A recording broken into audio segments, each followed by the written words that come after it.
Les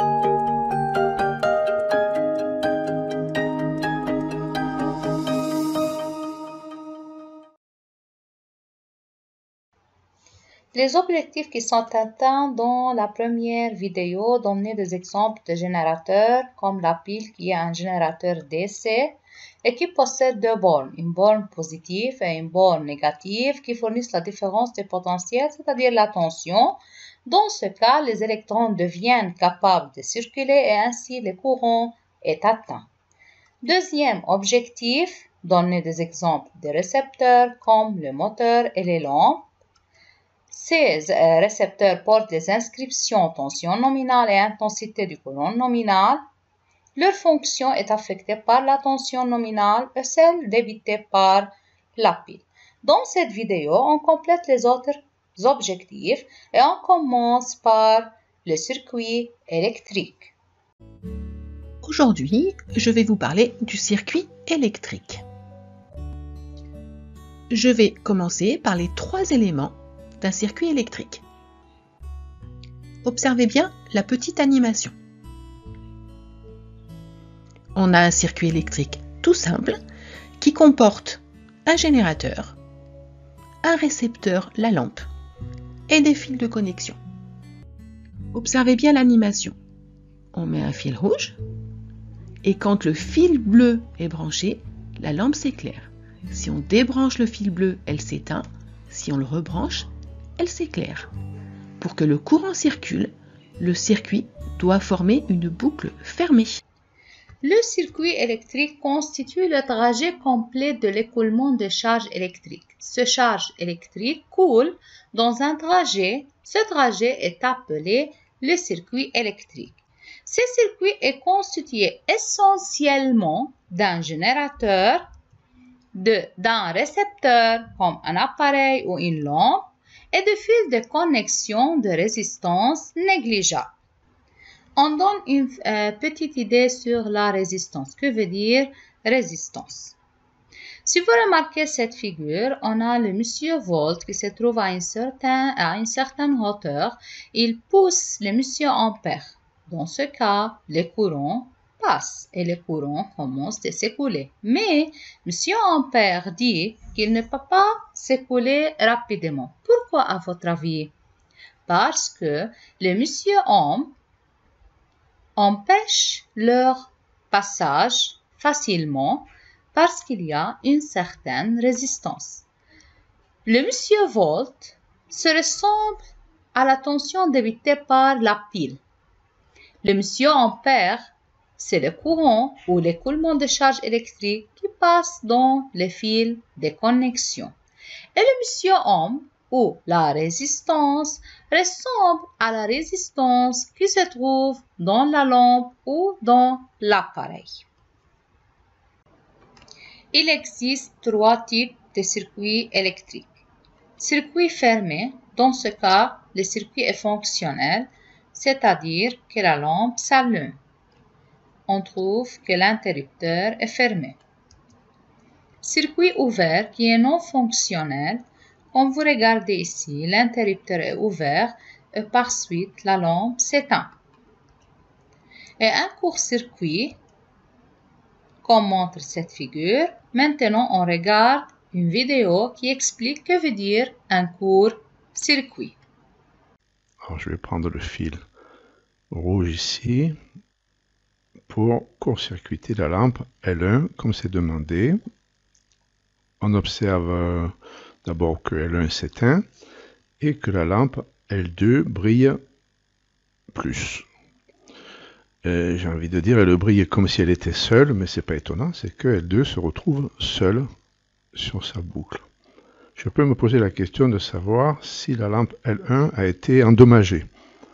Alors, si j'enlève le câble ici, je constate que L1 fonctionne toujours, c'est-à-dire que l'ampoule n'a pas été endommagée par le court-circuit. Comment interpréter cette situation? Eh bien, il se trouve que le courant qui circule du plus vers le moins, on peut imaginer, on peut le dire comme ça, lorsqu'il arrive ici, plutôt que de choisir le travail qui consiste à traverser l'ampoule L1, il préfère la solution de facilité, c'est-à-dire prendre le chemin où il ne rencontre aucune résistance. Conducteur et isolant. Le corps ou la matière peut être classé en deux groupes, conducteur et isolant. Conducteurs, ce sont les corps qui permettent aux électrons de le traverser facilement, comme par exemple les métaux.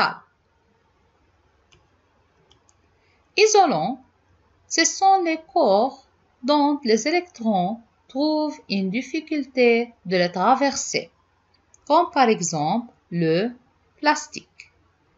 Allons-y pour faire une application. Observez les deux figures ci-dessous. La première question. Citez les composants du circuit électrique dans la figure 1. C'est la figure 1, donc maintenant il faut citer les composants qui constituent ces circuits.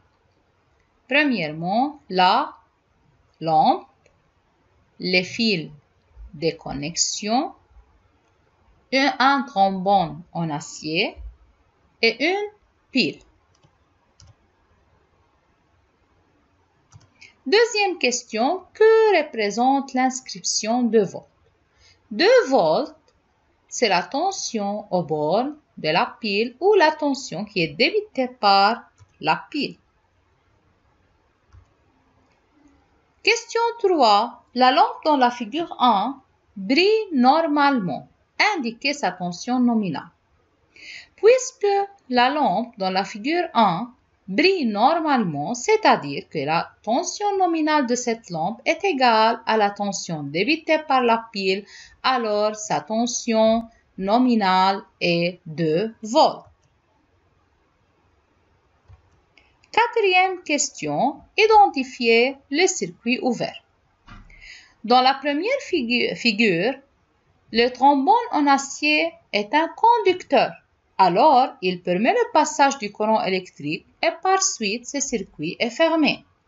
Mais dans la figure 2, le jouet en plastique est un isolant. Alors, il empêche le passage du courant électrique et par suite, ce circuit est un circuit ouvert.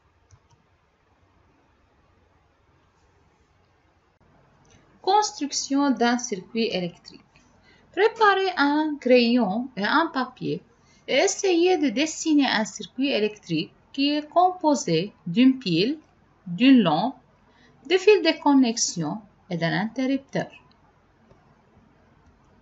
Ce sera difficile pour vous et cela prendra du temps pour dessiner chaque composant. C'est pour cela que les scientifiques ont posé des symboles pour chaque composant. Premièrement, la pile. C'est le symbole de la pile. Parce que la pile a deux bornes, une borne positive et une borne négative, alors on met plus et moins. Et remarquez que ces deux bornes n'ont pas la même longueur parce qu'elles n'ont pas la même différence de potentiel. Le moteur qui est représenté par le symbole M, interrupteur qui est soit ouvert, soit fermé, une lampe, des fils de connexion. Maintenant, utilisez les symboles du circuit électrique pour schématiser un circuit électrique ouvert et un circuit électrique fermé et à la fin, corrigez votre réponse.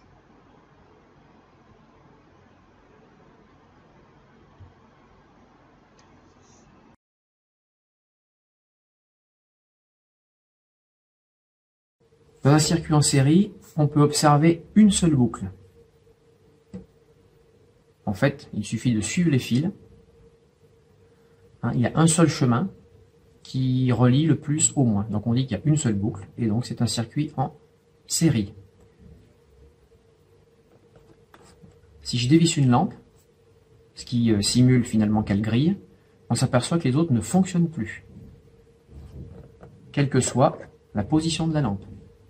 Donc les lampes ne sont pas indépendantes, et ce n'est donc pas ce type de circuit qui est utilisé pour les guirlandes électriques.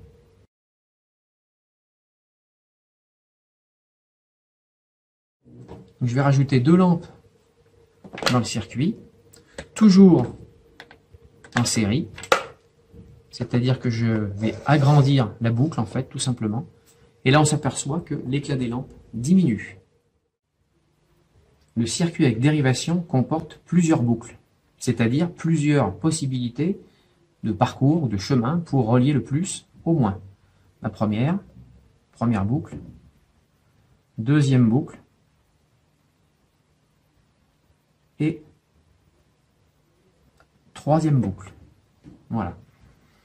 Si on dévisse une lampe, ce qui simule qu'elle grille, les autres continuent de fonctionner, quelle que soit la position de la lampe.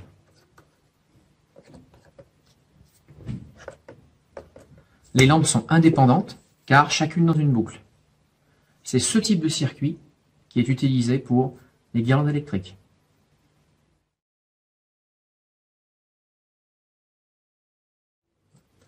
Si on rajoute des lampes dans ce type de circuit, on s'aperçoit que l'éclat des lampes ne change pas. Donc en fait, le nombre de lampes n'influence pas l'éclat des lampes. Alors, dans un groupement série, comme montre cette figure,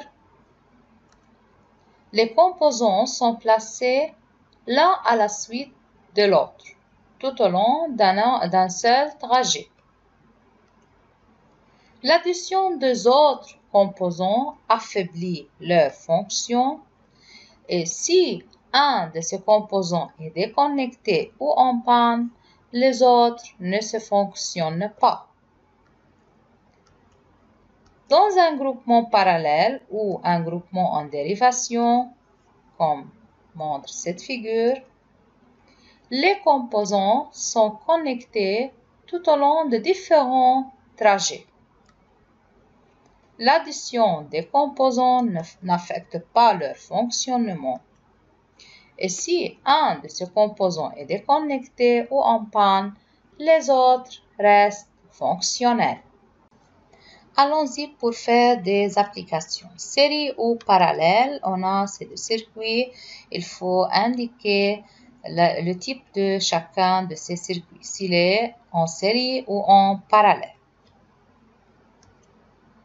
Oui, ce circuit est en série parce que les composants sont placés dans le même trajet, l'un à la suite de l'autre, tandis que c'est un circuit en parallèle parce que les composants sont placés dans de différents trajets.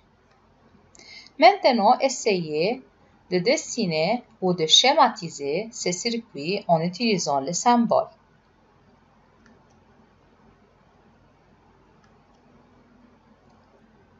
La deuxième application, si plus de lampes sont ajoutées, que se passe-t-il pour l'éclat de la lampe? Si cette icône est heureuse, donc l'éclat de la lampe n'est pas affecté, mais si cette icône est triste, l'éclat de la lampe est affecté. Maintenant, posez la vidéo pour résoudre cette question, puis vérifiez vos réponses.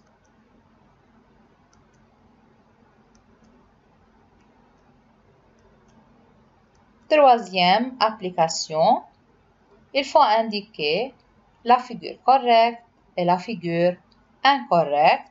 Posez la vidéo pour résoudre cette question, puis vérifiez vos réponses.